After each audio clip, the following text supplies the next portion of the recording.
Greetings and salutations, everyone. I hope everyone is doing well today. Today I have a very exciting and terrifying upload to share with you all. Before we get into it, a couple links I'd like to share.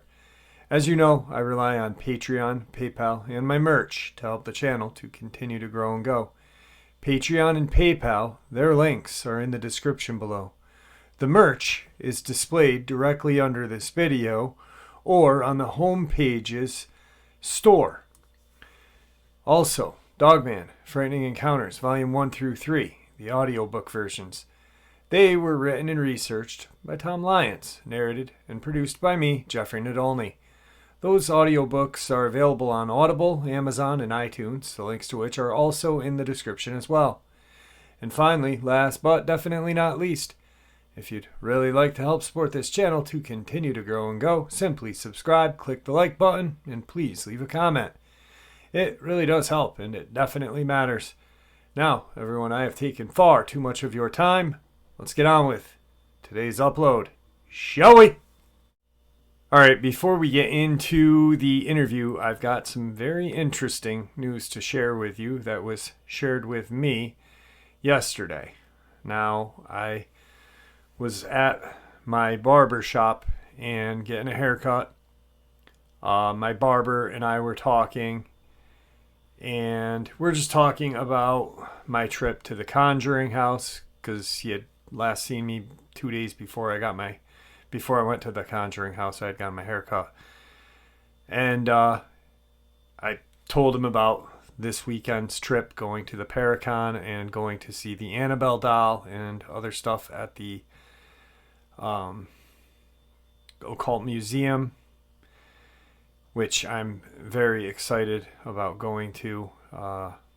Ed and Lorraine Warren's very own kind of treasure trove of uniquely terrifying objects. Well, we got talking, and he doesn't listen to the channel. He does now, actually. I've only been going to this barber for a couple of times. Yesterday was my fourth time.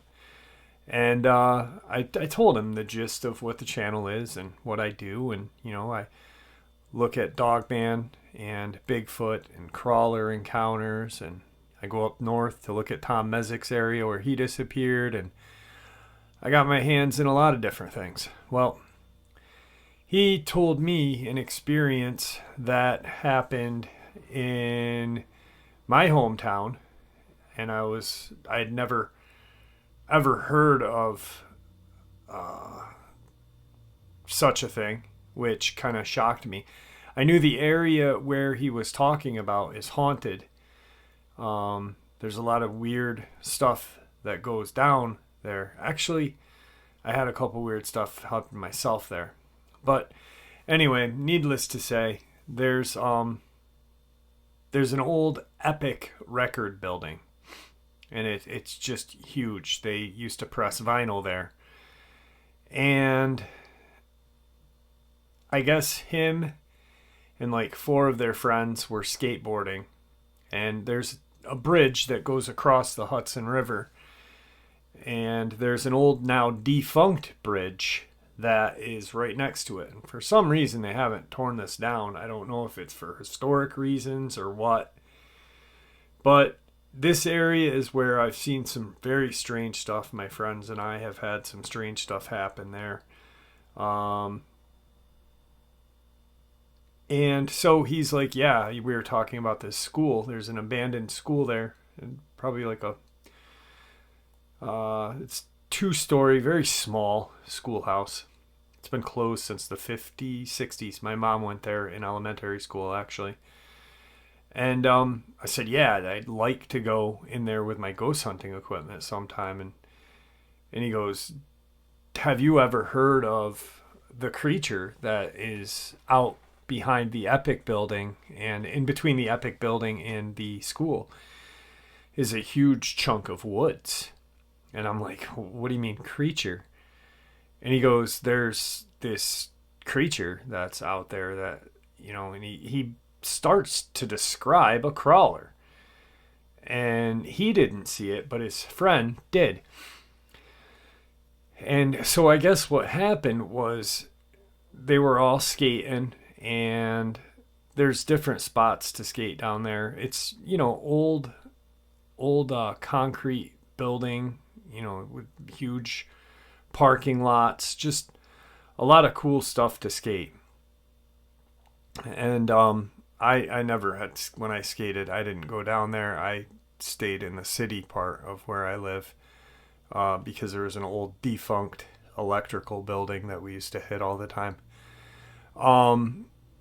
So I guess they had split up, and the kid that had seen this, well, there was two of them, they kind of went off on their own. And, skateboarders get a bad rap because, a lot of people look at skateboarders like they're drug addicts and criminals, and that's not the truth at all. They're athletes. They're just not recognized athletes. Only, the school doesn't recognize them as athletes, and, society sometimes doesn't as well. But, so they're skating, and I guess they're down by the river. And like I said, there's a lot of woods, but there's a lot of concrete, like road and stuff out there where old buildings had been. So I guess they're standing there, and they see this figure kind of come out of the woods. And if you go there, it's not really lit up that much. The Epic building still has a light or a couple lights in the parking lot that shine down in that area where he was talking about. Well, they saw this, what he said was, this is per my barber, his friend, describing what he saw. He said this thing came out of the woods. It looked like a naked man. There was no junk hanging down. And it was very pasty white. And I guess they'd come out of the woods and did this horrible screeching sound, which sent the kids running away. They're running up this hill toward where the Epic building is, where the friends are. And they get to them, and they're both pale white.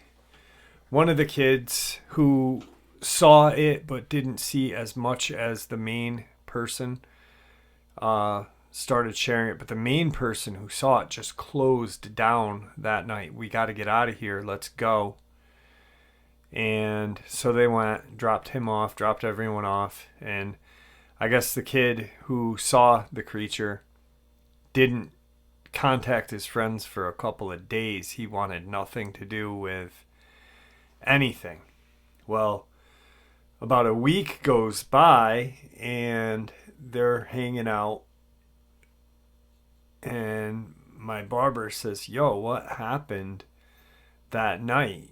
What freaked you out? And it was just those two, so he felt more comfortable talking with my barber. We'll just call him G.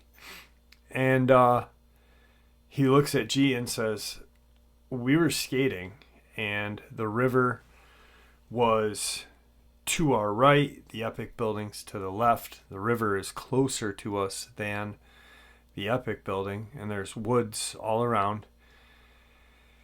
He said, I saw this thing come out of the woods. He goes, at first I thought it was a dog.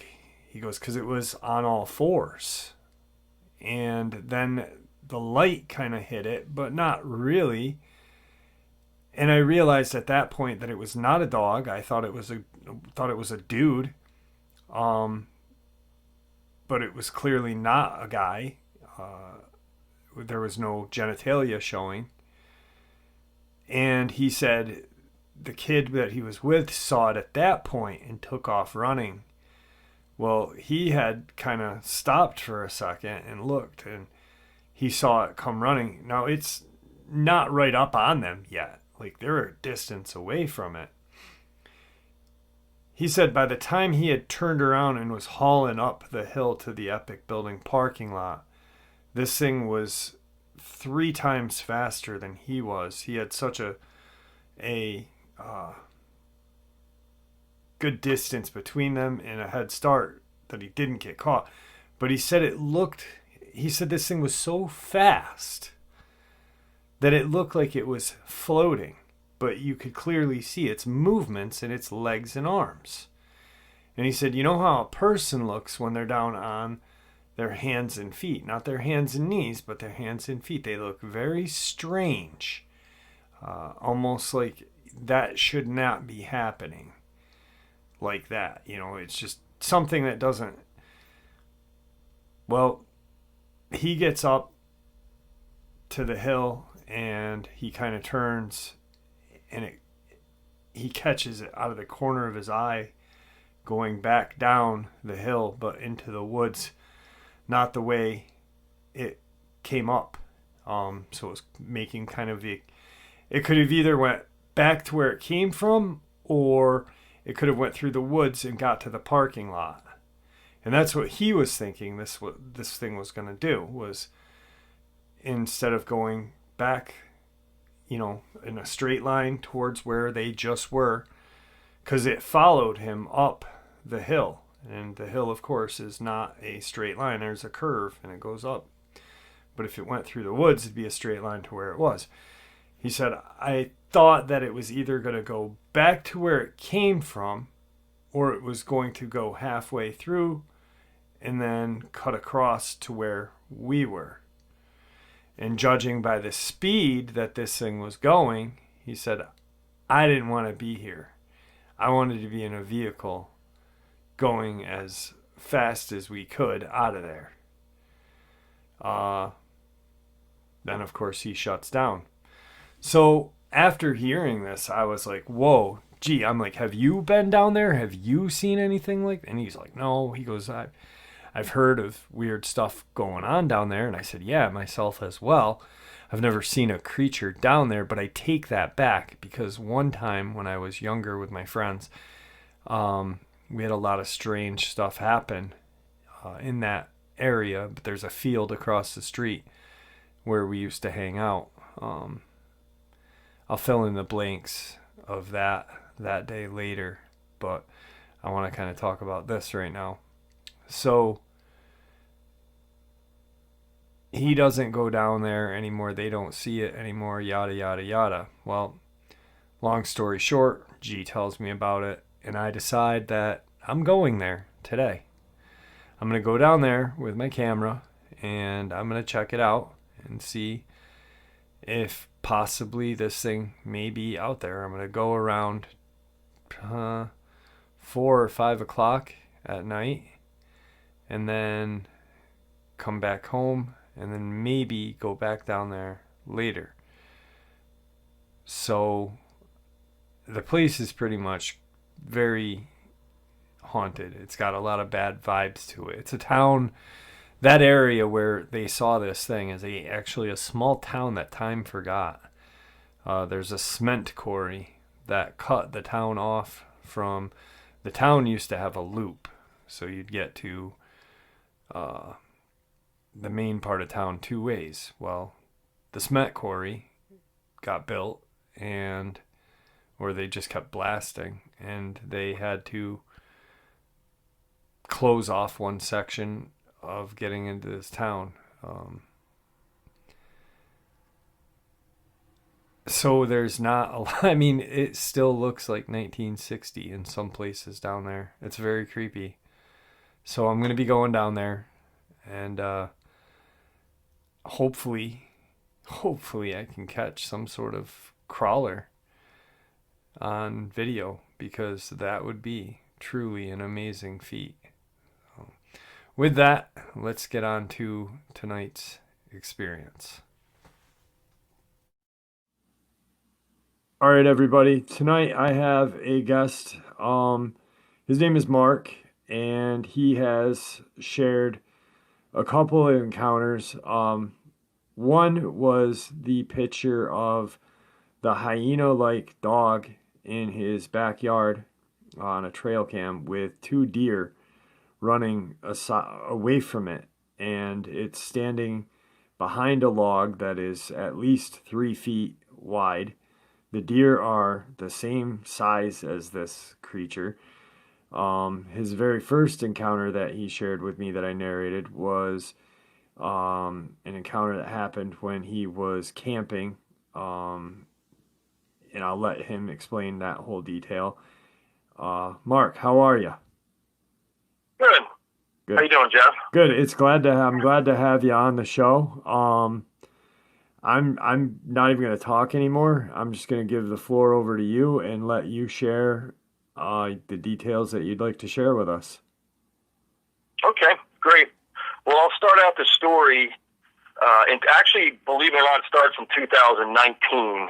I try and get a winter camping in every year, sometimes by myself, sometimes if I can drag anybody else with me. Most people don't like to go camping in the winter, but I hadn't had a winter camping trip in a couple years. My wife was this is in the March of 2019. My wife was in her third trimester at the time, and I knew I'm a stay-at-home father. I'm retired, 43 years old, retired. I knew this was going to be my last chance to get a camping trip in, so I went camping second week of March 2019. It's called the Hammersley Wild Area. It's literally the most remote spot in all of Pennsylvania that you can get to. It's 2 miles. I was in the center of it, 2 miles from even like the nearest dirt path. So I was a good, 4 or 5 miles in from like the nearest dirt road. I was real deep. It took me a whole day to get into the wilderness there. Long story short, I was camping. I got nailed with an ice and rainstorm. And in this part of the world, in that area in early March, it's still pretty cold. So it was below freezing. I had a horrible night. Trees falling down around me, just craziness. So I left my tent pitched and took down my garbage and stuff out of there, but I left a lot of my camp pitched, and I went into town again. I took the walk for a whole day into town, got my crap together, and came back out. And when I got to my campsite, my tent was gone.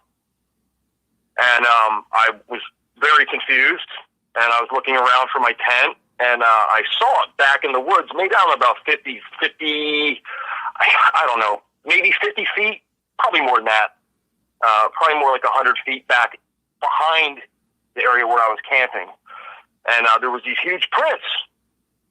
And, you couldn't really tell at first. It looked like someone just was wearing gigantic boots or something. Huge prints with really wide steps. And I figured maybe some ginormous hobo had, pulled my tent up and moved it and was sleeping in it. So I got my 357 out and I kind of crept up on the tent and was like, "Hello, anybody in there?" And it was empty, but it was pitched. It was standing straight up, as if someone, and where it was impossible. There's no way the wind could have loosened it and blown it there, as it was inside a little grove of trees. It was just an impossible situation, and there was giant footprints. And then when I looked closer, a couple of them you could see were feet. It looked like 4 toes instead of 5, but clearly a giant wide foot with toes. So immediately I said to myself, "My God, this is a Bigfoot. Has been in my camp." So when I left that morning, I also had put a couple really lousy donuts I got at a rest stop on the way out there. I live outside of Philadelphia in Pennsylvania, just so everybody knows. So it was about a 6-hour drive for me to where I was. And I stopped at a rest stop and got they were bad donuts. I didn't like them. So I left them out in the woods when I left the camp earlier in the day. I left them out for the wildlife. I figured they might eat them. So I went and checked on them, and sure enough, 2 sets of giant footprints leading to them, and the donuts were so bad that whatever it was bit one of the donuts. It bit the donut in half. I'd set them on a fallen log.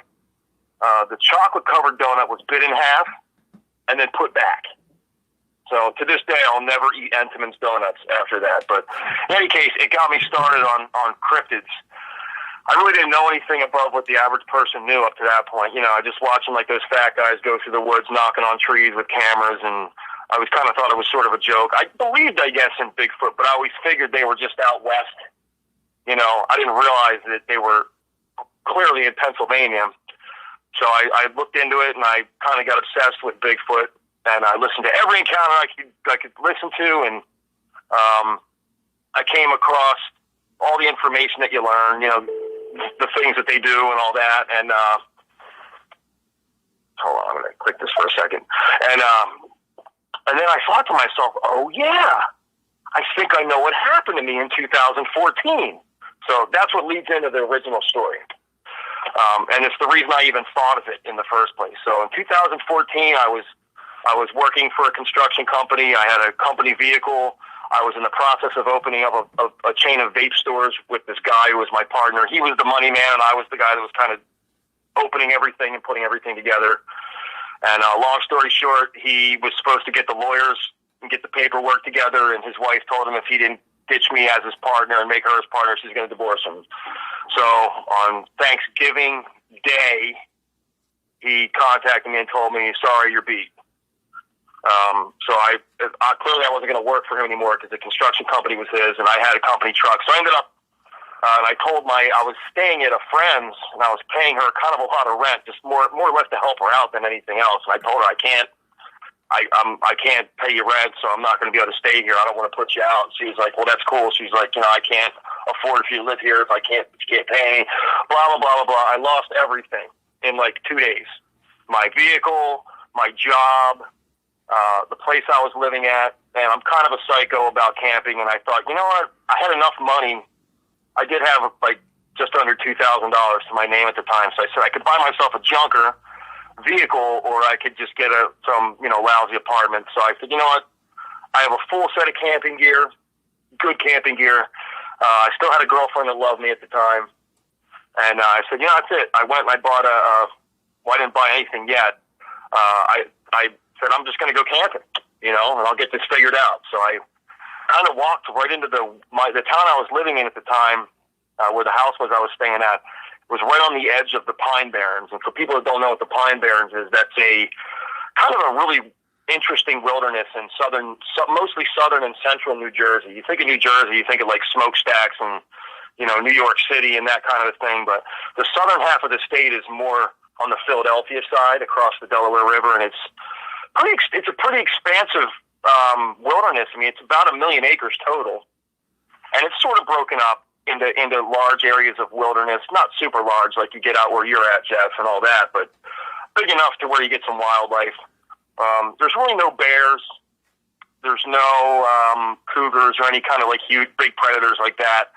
But you got like certain type of plant life that only grows there and nowhere else in the world. It's kind of a neat place. Very inhospitable though, if you're to try and live there. So anyway, I get out in I went behind the town. They were still building an area onto this side of this neighborhood. They were still building homes. They had sort of like a dirt pit where they would dump extra dirt they had in huge piles and then come back and grab it if they needed it to fill in an area or whatever.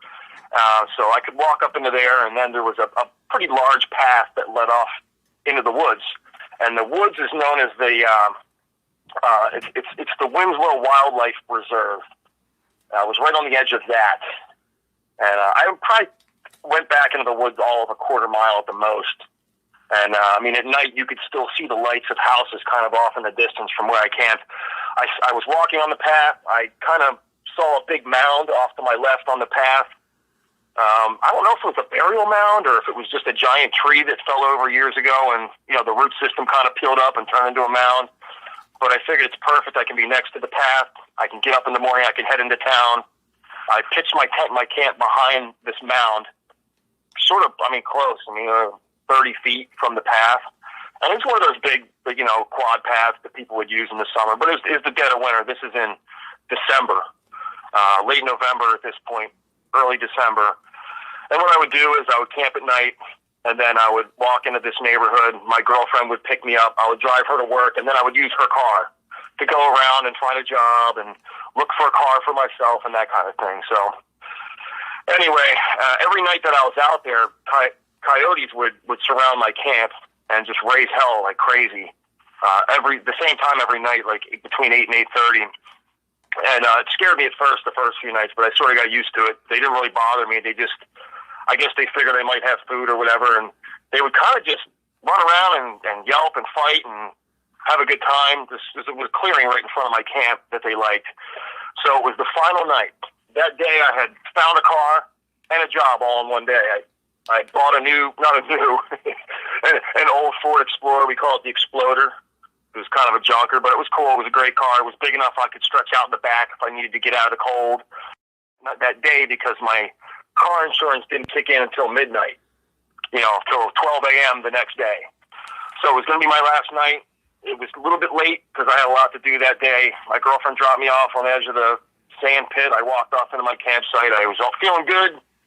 I was going to be able to pack up my vehicle, and my plan was to get a real campsite. I was pretty much camping illegally at the time. I don't know if it was private property. It might have been. It might not have been. I don't know if I was actually on the preserve or not. But in any case, I had settled in. I was reading a book. I had some beef jerky.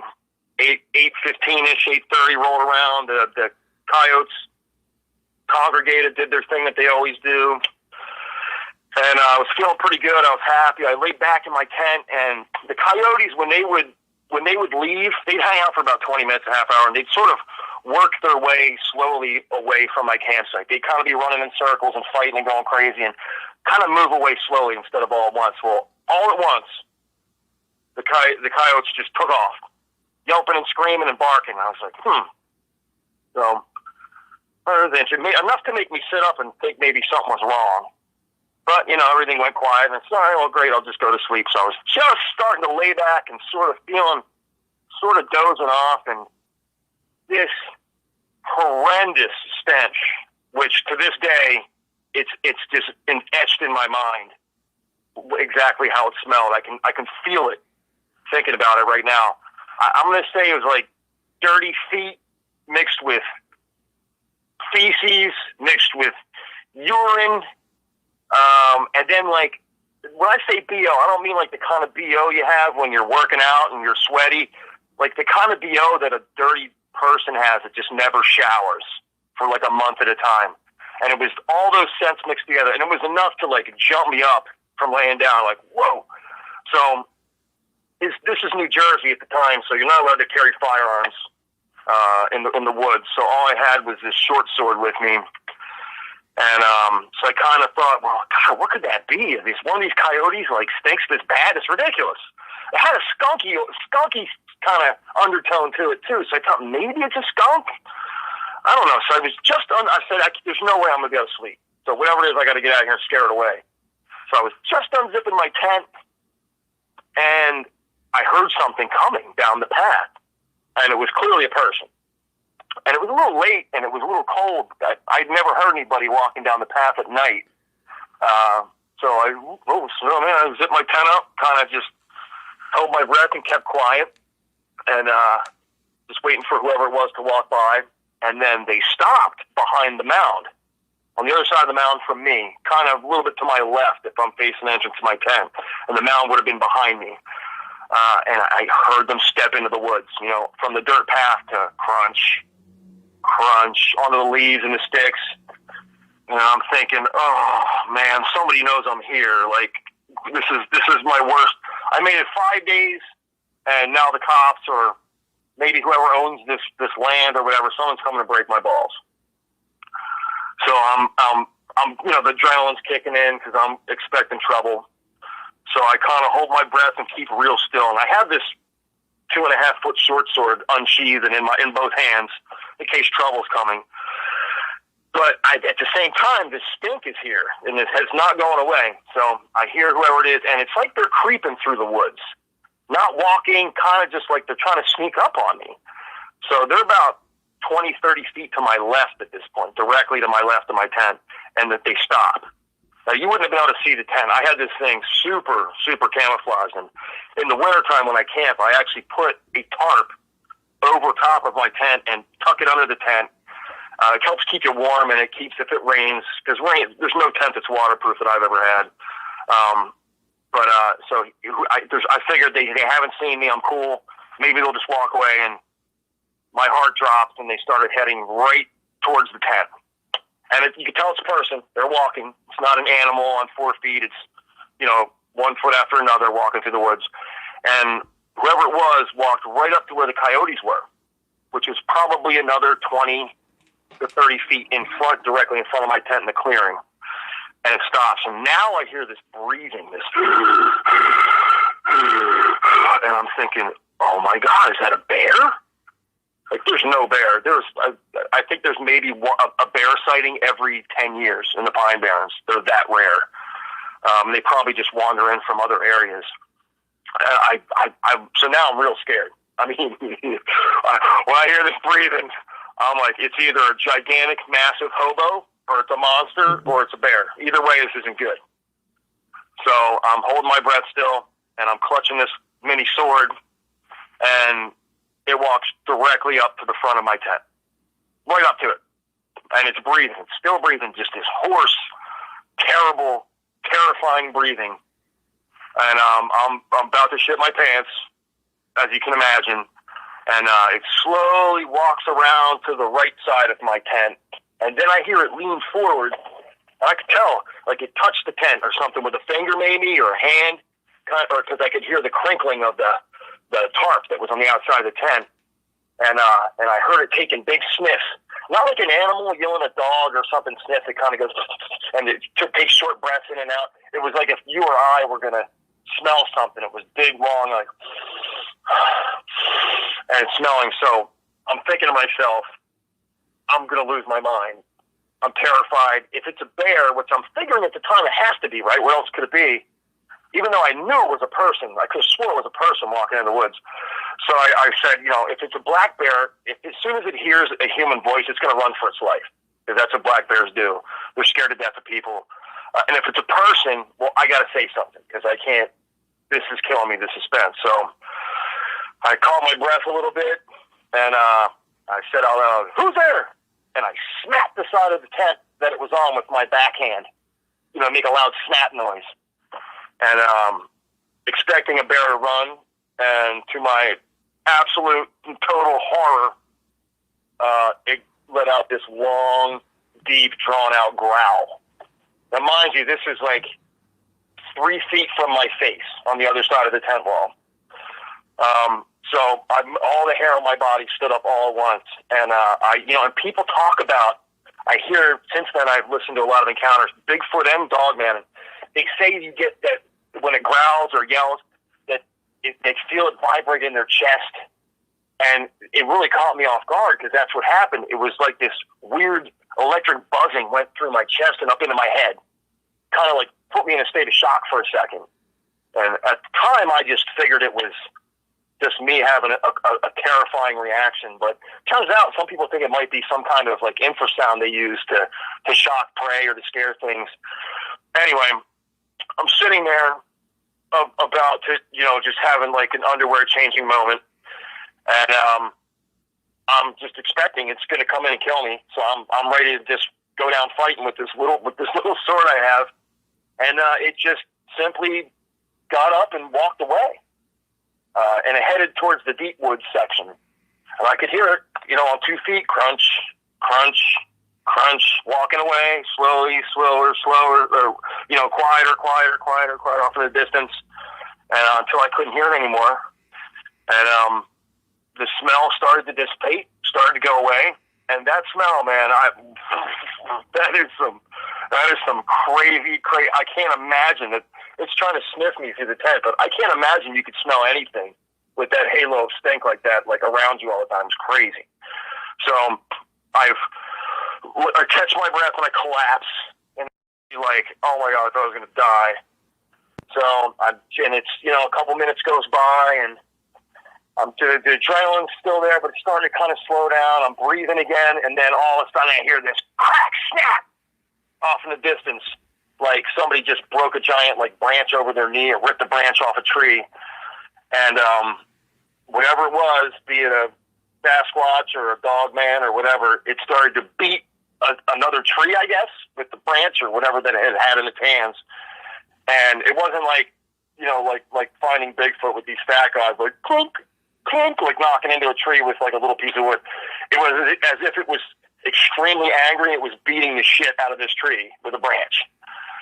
So much that I could hear the branch vibrate it would smack and boom, and you'd hear like the branch catching up onto the tree, and right away, I mean, I just fill with terror again, and I'm filled with adrenaline, and oh my God, it's still here. I can't believe this. And mind you, I don't know what it is at the time. Sasquatch, Dogman was the last thing that crossed my mind. I just thought there was a monster at this point in the woods. And then I could hear it kind of off in the distance running around, like fast, running through the woods and sort of back and forth. And then it let out, I guess it sounded kind of like a dog bark, or like maybe like a person sneezing real loud, like a rah noise. And this part, the next thing didn't really, it's something I thought of a long time later. And then it let out a scream like a woman. Kind of like, or like a chimp. When a chimp gets real excited and it lets that kind of like chimp scream out, something like that. And I couldn't judge the distance. It had to at least be 100 yards away, maybe a little further. I don't know. But as you can imagine, I'm absolutely horrified again, terrified, and I just stood there dead still for 20 minutes. And eventually, the adrenaline wore off. Maybe it stood there all night and watched my tent. Maybe it went away, but I debated, should I leave? Should I get out of here? But I didn't want to leave my tent. I did not want to see this thing, whatever it was. I didn't want to get outside and face it. So I figured if it wanted to kill me, it would have killed me when it was growling like next to my head. So I just laid down and went to sleep. And when that adrenaline wore off, I got to tell you, I slept like a baby that night. I remember waking up thinking, wow, I can't believe I slept so well. So the next morning, I very hastily tore everything down and packed up my tent and my stuff. And I was still kind of confused and didn't know, what the hell happened. And my girlfriend picked me up, and she knew immediately something was wrong. She looked at me and said, what's going on? I said, I don't know. I think maybe a bear came up to my tent last night. I said, it was either that or a monster. She's like, what do you mean? So I told her what happened. She's like, it's probably just one of the coyotes. I'm like, no, it's just not one of the coyotes. This was like a giant monster that was breathing like a giant monster and growled at me and screamed at me and crazy. So anyway, that was my story. I'm not sure. I don't know. I mean, I know you told me, Jeff, you think you're leaning towards Dogman. I still, because of the way it screamed, I get this feeling that it was a Sasquatch. And, I looked it up after years later, actually, after the Bigfoot thing happened in Pennsylvania. I looked it up, and it turns out black bears do not have a bad smell at all. A grizzly can get pretty stinky, but black bears almost don't smell at all. Right. Even when they hibernate, apparently they can piss all over themselves, and you barely smell it. So I ruled out bear. Plus, it was on 2 feet. You can just tell. And I've camped my whole life, and I've hunted my whole life, and I know when something's on 2 feet. I know when a person's walking through the woods. So but I feel like, but my brother's telling me, he's like, there's no way a Sasquatch would be that close. Because I was close enough to houses to where you could, like I said, you could see the lights if you looked real hard through the woods from my camp. I was close to civilization. And he's saying there's no way a Sasquatch would come into like some suburban town in New Jersey like that. A Dogman would do that. And I guess I'll really never know really what it was.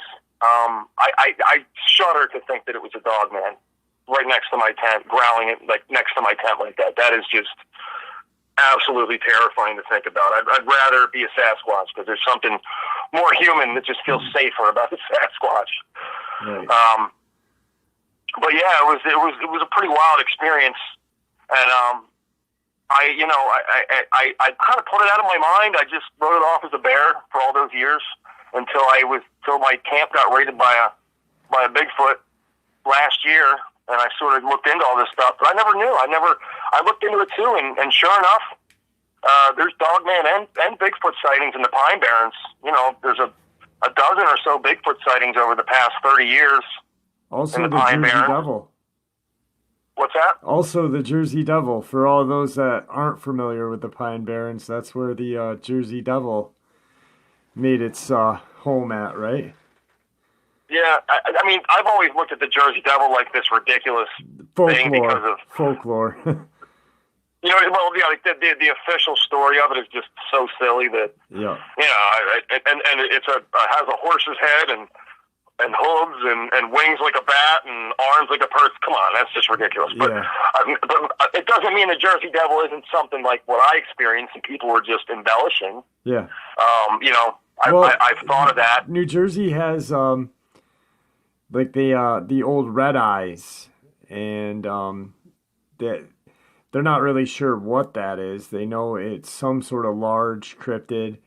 I've leaned towards Sasquatch on old Red Eyes, but I spoke to a woman who worked for Weird New Jersey magazine back in the day, and they were leaning towards the Dogman on that, and I was like, wow, that's really crazy. Definitely some crazy, I mean, it's not like a large forest like you said. It's got a lot of fauna there, like there's a lot of plants, but there's no real depth to it, and for it to be a bear, it could have been Sasquatch, it could have been a Dogman, either or, it's scary as hell. Yeah, it was very terrifying. And this patch of woods that I was up against, it's kind of like you get these sort of large, maybe a square mile of woods, 2 square miles of woods, and then they'll be surrounded by farms, and there'll be maybe train tracks or power lines that go through. So whatever these things are doing, they're exposing themselves to get from woods patch to from each patch of woods to the next. Thought there's probably a way to set up cameras in these bottlenecks, or find a way to there'd be a great place to get one on film because it's so condensed. Yeah. I've thought about that, and I've really looked it over. For people that are listening, if you want to just go on Google Maps and look up Wharton State Forest, that's the main area of the Pine Barrens, and you'll see a smaller kind of preserve called Winslow Wildlife Preserve, and then look on the edges of them, you'll see even smaller patches of woods, like I said, that are a mile, 2 miles, and you'll understand what I mean. There's the old Egg Harbor River. I think it was called, or the Little Egg Harbor River. Turns out I was right near that.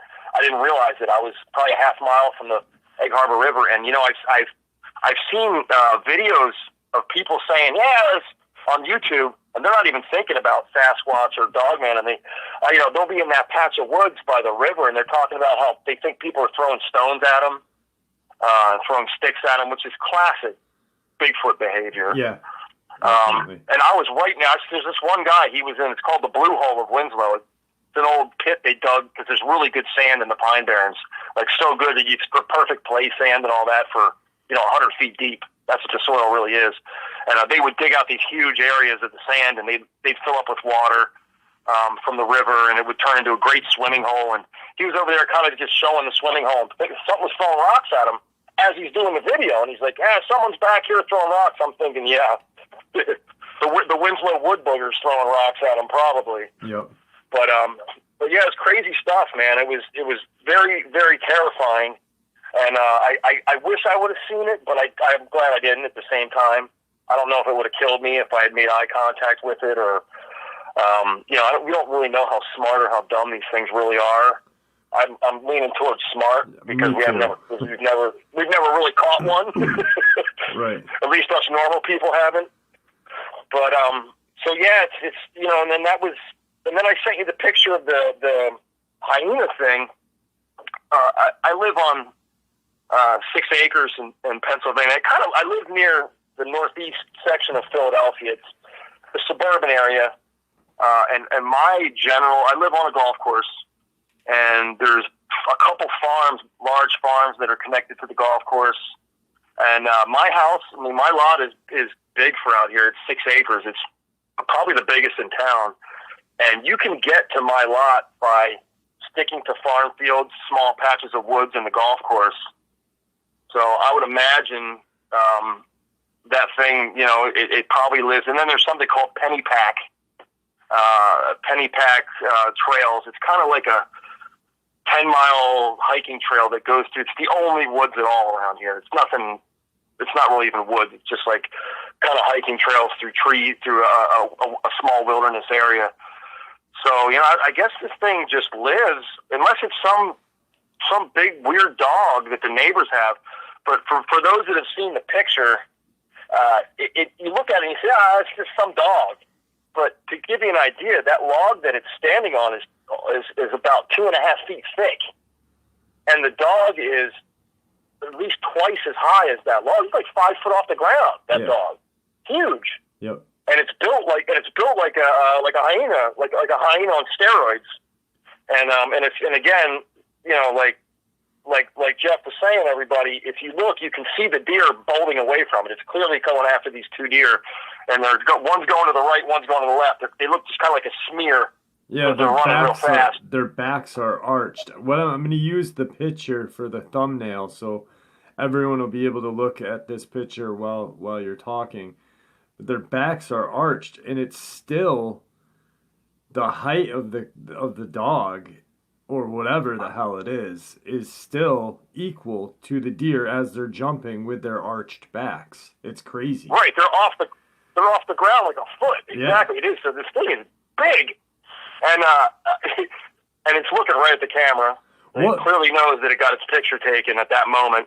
But and the deer in my yard, like I just yesterday, I saw 4 gigantic bucks with huge racks right in my front yard. 4 all at the same time, just hanging out. No does, just 4. And the deer my yard is filled. The people that owned this yard before me, they were like part of like they grew all kinds of weird plants from around the world. My yard's pretty interesting with the plant life. The woman that lived here was into that. She was in magazines and stuff like that. So they planted food for the wildlife here on purpose from all over the world. So my yard is like a feast. What possessed you to put a trail cam out there? Did you have any, like, was there an inkling that there was something out there, or was it just to catch deer? What? Well, yeah. If you look in the picture in the back, there's a feeder hanging off of a tree directly behind the dog thing, or the hyena thing. And I had a couple friends of mine in town, because it's such a prime spot for taking deer. They put a couple tree stands up in that patch of woods. There's three lots. My house is on the middle lot, which is like 3 acres, and then that patch where the picture is about 2.5 or 2.8. I'm sorry. 2.5 acres, and there's about an acre in the front. I kind of have a huge lawn in the front with maybe a half-acre patch of woods on that, but that's in the 2-point-something acre patch. And it was some friends of mine that hunted. It's actually their camera. And I was asking them, have you seen the coyotes? Because I get the coyotes come in off the golf course, and they run around in my yard and they yelp and scream. And I'll go out there with like a pistol, and I won't shoot at them. I'll kind of just shoot in the air to scare them off every so often. And we saw you on the trail cam with your gun again. I'm like, yeah, you don't see we never see the coyotes ever on the trail cams, which is so weird. They see the foxes and the turkeys and all that. So finally, he contacted me in February, and he said, "I think we got one of the coyotes on the trail cam finally." He sent it to me, and I was like, "Yeah, it doesn't look like a coyote to me. It's a little stocky, and its ears aren't pointed. They're kind of a little rounded at the top, and it looks like a hyena, sort of." So anyway. So then, I get the picture, and, I hadn't seen it, and that was that.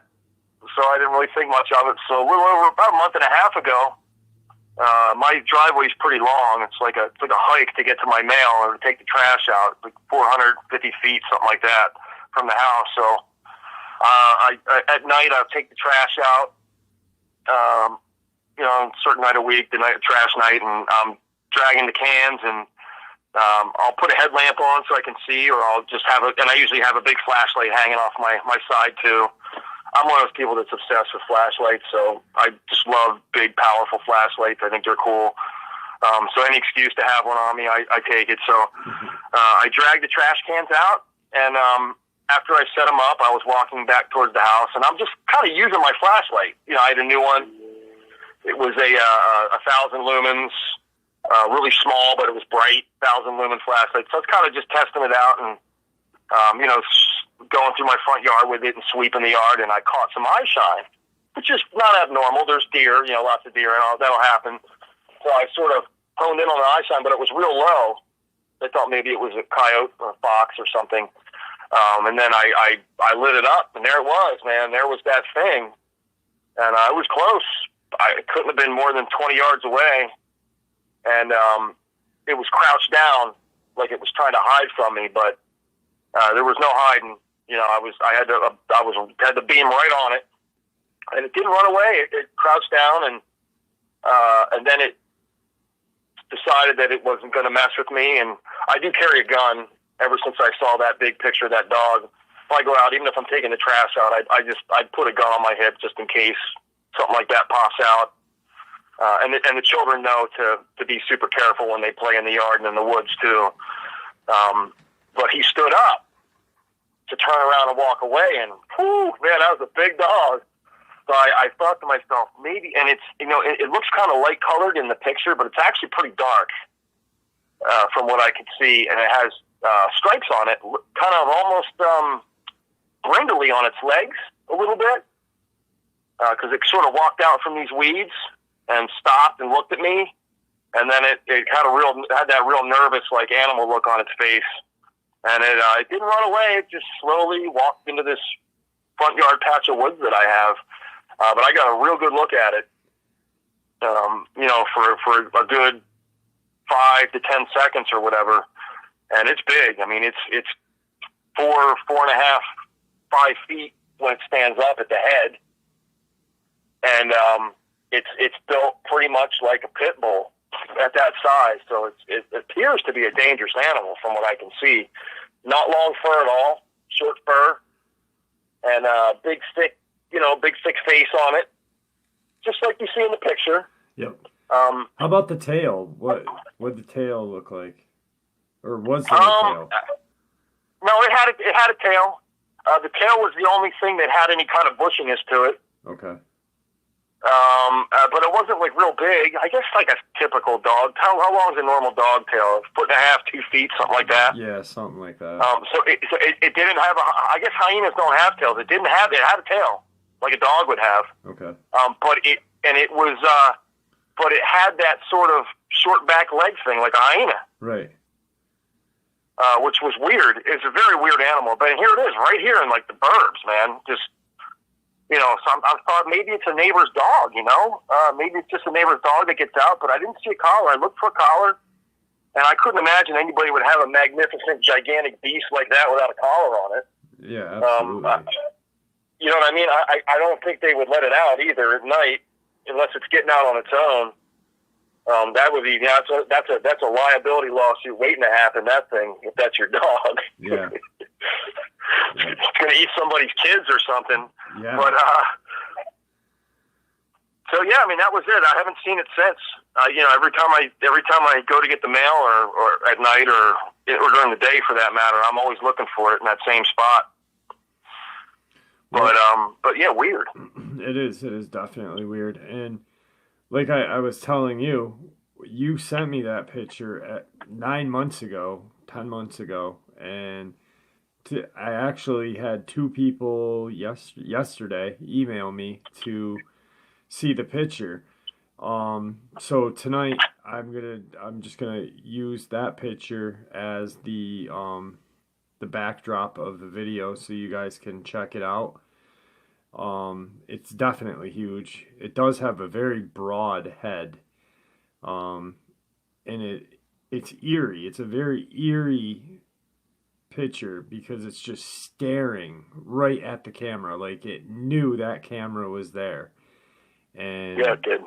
It didn't care, it just staring right at it, So and the other thing about this animal is it has abnormally huge eyes. I noticed that when I saw it a month and a half ago. Its eye shine is tremendous. I mean, huge eyes on this thing. Way bigger than any dog I've ever seen, even a big dog. Almost like its eyes were bulging sort of out of its head. Yeah. This thing is weird, man. It's kind of creepy. to think that that thing is just milling around. I would love to know exactly where it lives. It might live on my property. I mean, there's a part of the woods towards the front yard that we really don't go in. But the deer are always back there, so I guess it probably doesn't. I do see the deer walking in and out of there. But it's good eating around here, so I'm not surprised. Yeah, I would probably hang out here if I was a big predator. There's places to hide. There's food. What more can you ask for? So yeah, exactly. I really appreciate you coming on. I've been, like I said, you shared your first encounter with me a year or so ago, about a year and 3 months, and since then I was shocked when you sent me the picture. I was like, whoa, this is crazy. And I'm glad that you reached out. I've got a stack of subscribers who I've narrated their encounters that I want to send emails to. There's just not enough time in the day. Thank you for emailing me first. I appreciate that. Yeah, man, no problem. I'll send you those pictures of the Bigfoot tracks I took too last year in Pennsylvania, and you give me your opinion on those. Yeah, I wasn't expecting anything like that, so I didn't have a measuring tape with me, but I did have a big Security 6.5-inch barrel 357, yep, which is just over a foot long from the edge of the handle to the tip of the barrel. And I lay it next to one of the prints to give you an idea of how big they are. I mean, we're talking the smaller prints are somewhere in the neighborhood of 14 inches, and the big ones might be as big as 18 inches. That's a large hobo. According to what I hear, according to what I've heard, an 18-inch print is a 10-foot Bigfoot. Around my there. God, they're huge. With a foot like that, geez, crow. Yeah, exactly. So, well, we're running up on time. Is there anything that you'd like to say to everybody at the end here? Well, yeah, I'll repeat what everybody else says. Don't be afraid to go in the woods. If you're going to go in the woods, as long as you're legally allowed to, carry a big bore pistol with you at very least, 357, 44 Magnum, something like that, or a shotgun if you can handle the weight. If you're going to spend any overnights, these things are real. These things live in the woods,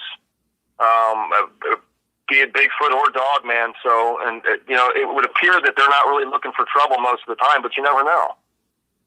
And if anybody has pictures, anything like that, like if anybody was at that campsite when that thing was shot and managed to get a picture, by all means, please send that out to the world so we can see things like that. If anybody was, if you have pictures or evidence, get it out there, man. Get it to Jeff. Absolutely. So that we can get some closure on this crap, because this is, there's no doubt in my mind that these things their population is growing, and it's only a matter of time before that happens. But I want to see you be the man that breaks it. That'd be great. And like you said, the population is growing, and the human population is growing, and as we grow, we are taking their living areas away. So it's only a matter of time before, these things are just walking on our street, one day. It's, where the hell's our woods? We're just going to be in your backyard now. So, something's got to be done. We've got to get the truth. We need to get the truth, because it's, it's not like back in the 60s and 50s when there was just dense forests, and now with industry the way it is, you're lucky to have forest where you are, and people should appreciate that. Always appreciate nature. So Mark, absolutely. It was great having you on. I appreciate it. Have a great night, man. All right, Jeff, keep up the good work, buddy. Thank you, brother. Bye-bye. All right. All right, guys, like I said, I will be going to that location that I talked about at the beginning of the upload today. Hopefully I get some sort of footage of something down there. Maybe even a screech or something. I know that I've got an interview coming up Wednesday. So today I'll be interviewing a trail guide from Idaho. And Thursday I will be interviewing our friend from Scotland. So I'm looking forward to that. And then Friday I'll be heading out to Connecticut to the Paracon, the meet and greet, 2 hours of meet and greeting. I'll be meeting and greeting folks that I've never met before or ever even thought I'd be able to meet. I know a few of them are going to be from not Zach Baggins, whatever his name is. I don't like him too much, but the guy that used to work with him with the beard there, Nick Goff. Yeah, he's decent. I like Nick. Zach's just too kind of full of himself for me, you know. Look what I did. I'm at Skinwalker Cave, and I'm gonna go down there. Why? Because I'm Zach Baggins. You know, he's the guy that wore glasses prior to buying the Demon House, and then after the Demon House goes bad, tells us that he wears glasses now because the Demon House. Yet he wore glasses before. Anyway, I'm looking forward to that, having a good time there and learning a lot. I'm going to approach Judy Warren, though, and ask her about her daughter or her mom's experience that she telepathically communicated with a Bigfoot. And I'm going to try to see if I can find that story, if they have that story written down somewhere or anywhere, so I can share that with you guys. I talked about it a little bit on the channel once, but I want to hear the whole real deal. So with that, my friends, I want to thank you all for all your support. You guys are the best. May the Great Spirit watch over us all, and may He guide us down that path that we call life.